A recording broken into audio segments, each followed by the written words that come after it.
Three Down Nation has exclusively reported the Saskatchewan Roughriders free agent list, which features 37 names. If you had to pick just one, which player should the Riders try hardest to get back for 2024?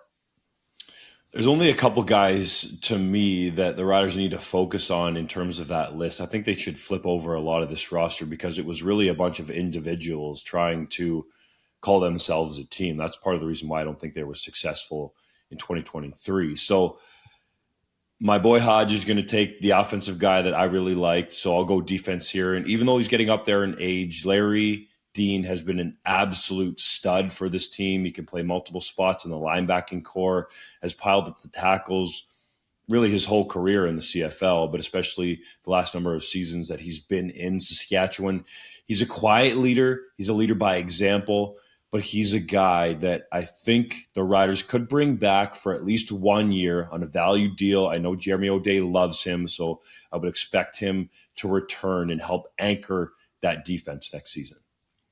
I'm going to take Sean Bain, who, by the way, speaking of Calgary Stampeders receivers struggling, think they wish they had held on to him after the 2022 season. Like, this guy was let walk, and he was the best receiver for the Saskatchewan Roughriders, in my opinion, this year, and he certainly would have been the best receiver on the Calgary Stampeders this year. I love his combination of being able to do some of the dirty work and finding holes in the zones, but also being a deep threat. Like, this is a guy who really helped stretch the field, and you could only imagine how dangerous he could be next year, possibly with a better offensive system. Not that I think Kelly Jeffrey's system was bad, but with a better offensive system and also with potentially one starting quarterback. Obviously, the Riders had, Trevor Harris for whatever it was, 6-8 weeks, not even.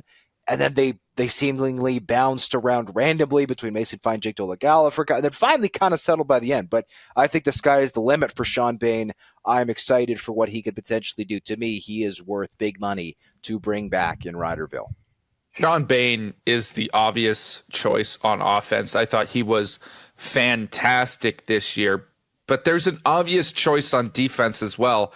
And it's not the ancient Larry Dean at linebacker. It's like a position that actually brings some serious value, and that's the defensive line. Anthony Lanier is a pending free agent, and I know people will look at his numbers this year and say, well, he only had 5 sacks. How impactful can he be?